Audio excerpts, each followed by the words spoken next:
"Go away," said my mother-in-law, Catherine, in a very unfriendly way. When my husband got a job overseas, Catherine decided I couldn't stay in the house anymore, so my daughter and I had to leave. We didn't have anywhere else to go, so I went to the park, holding my 2-year-old daughter, feeling confused and lost about what to do next. Suddenly, police officers surrounded me. "Please come to the station," one of the officers said. It was raining heavily, and I was cold and shaking. I followed the officer to the police station. When I got there, someone unexpected was waiting for me. "My name's Emma, and I'm going to be 35 this year. I met my husband Bob at work, and after a year of dating, we got married. When we got married, I stopped working, and 2 years ago, our daughter Lily was born. Right now, I live with Bob, Lily, and my mother-in-law, Catherine.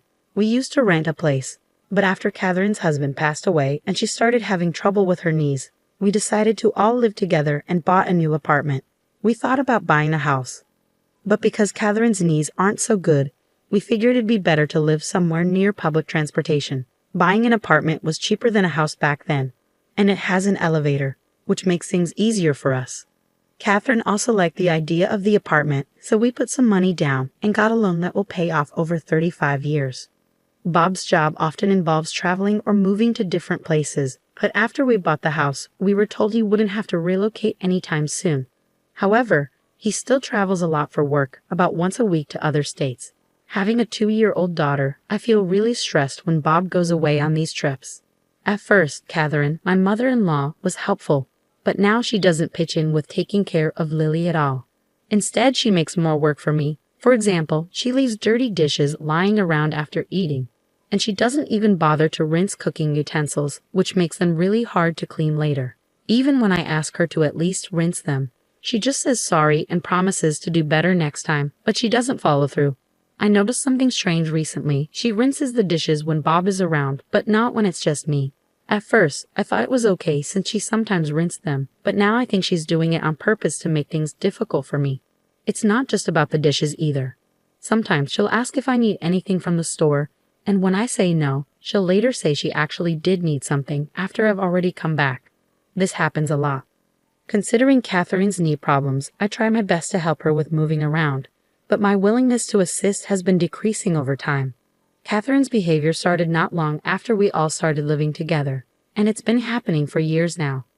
When I talked to a friend about it, she said, "That sounds like she's bullying you. Why don't you talk to Bob?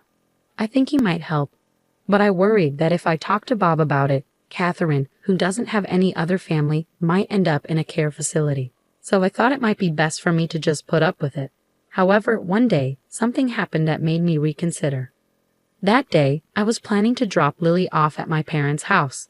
They always enjoyed having Lily over and suggested I stay the night too. I wanted to, but I felt uneasy about leaving Catherine alone at home. So after a short chat with my parents, I decided to head back to the apartment where Catherine was waiting. When I got there, I realized I had left my keys at home, which left me feeling worried. But then I remembered that Catherine was home, so I decided to ring the intercom to get inside. I pressed the button and waited for her to answer, but there was no response. I wondered if she had gone out, so I waited outside for a while. But even after waiting for about 2 hours, Catherine didn't come back. It was getting dark, and I was getting worried. Just as it was getting dark, another resident returned, and I followed them inside when they unlocked the main entrance. I was sure Catherine was at home because she rarely went out at night. So I pressed the intercom button outside our apartment, but still there was no answer. I waited by the door for a while, and then I heard a faint sound from inside, which meant Catherine was there. I tried the intercom a few more times, but Catherine didn't come out. Feeling defeated, I decided to stay at a nearby motel for the night. I planned to go back home when Bob returned from his business trip. When I told Bob what happened with Catherine locking me out, he was understandably upset.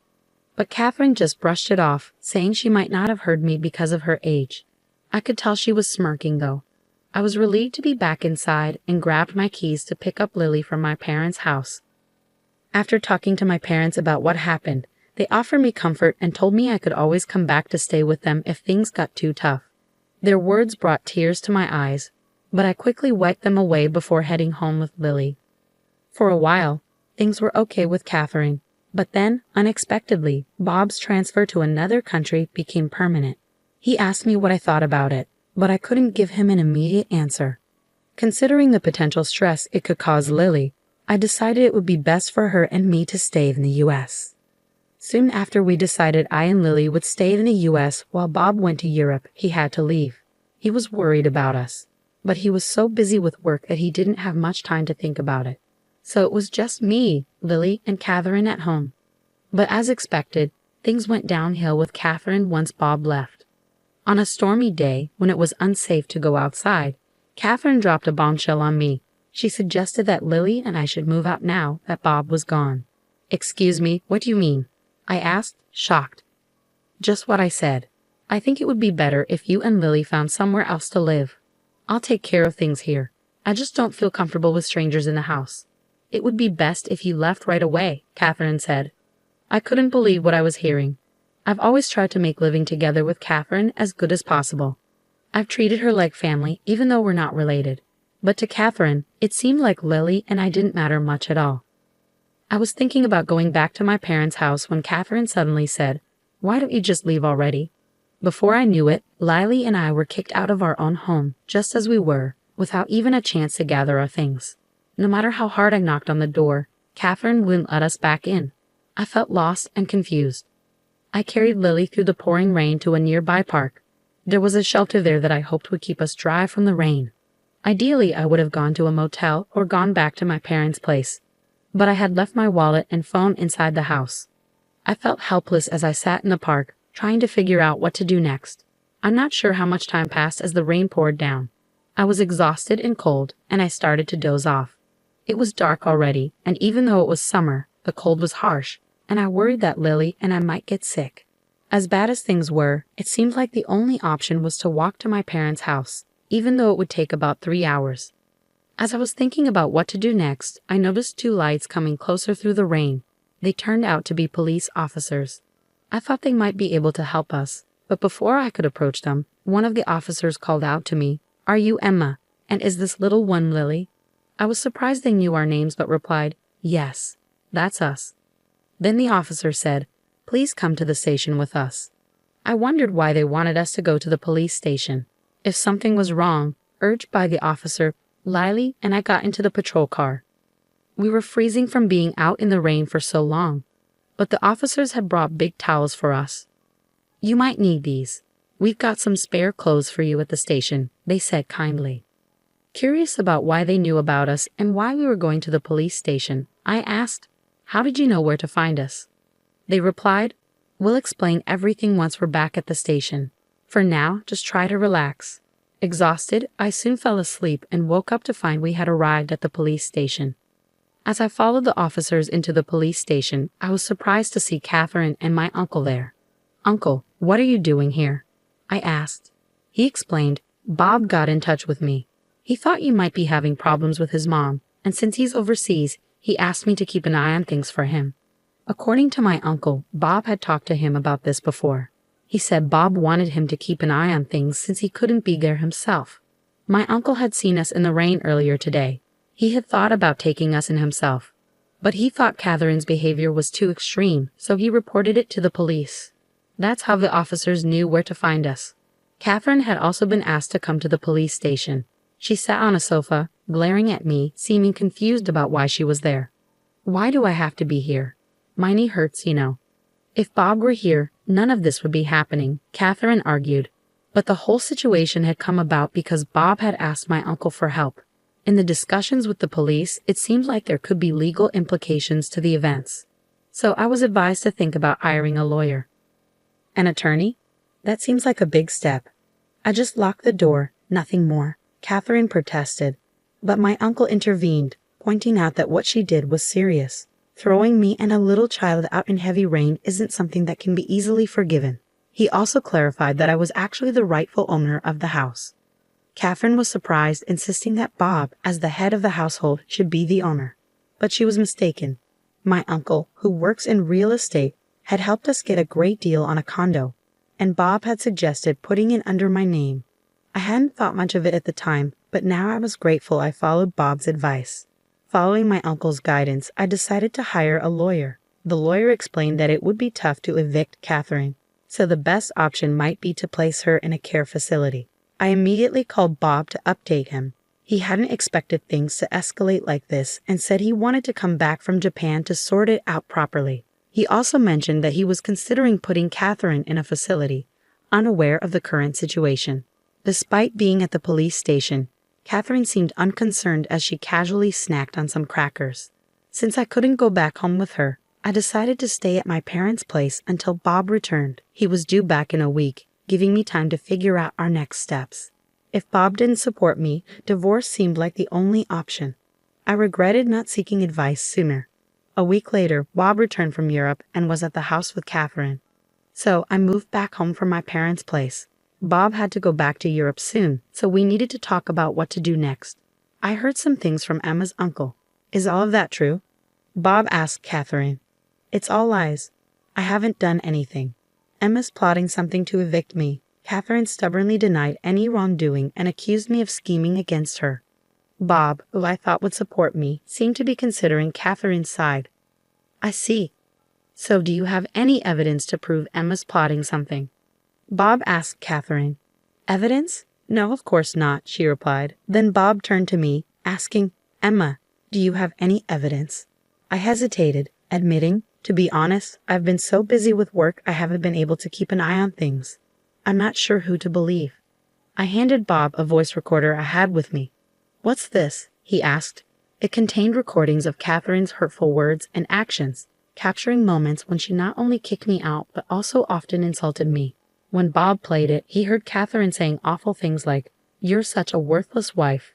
I wonder why he even married you." Catherine quickly tried to defend herself, claiming it was taken out of context and just a one-time thing. But as the recordings played on, it became clear that her verbal abuse was a pattern, not just a one-off incident. Bob's hand trembled with tension and anger as he listened to the recordings. Catherine looked guilty as the truth sank in. Mom, what is this about?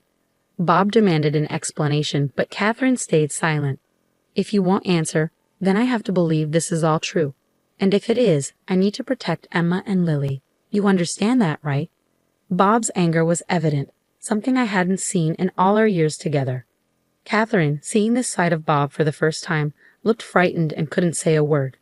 After many discussions before Bob's return to Europe, I made it clear that I couldn't continue living with Catherine, especially with Lily around. Bob seemed to agree, leaning towards placing Catherine in a care facility. However, Catherine strongly opposed this, making the discussions complicated. Despite her objections, I decided to sell the house.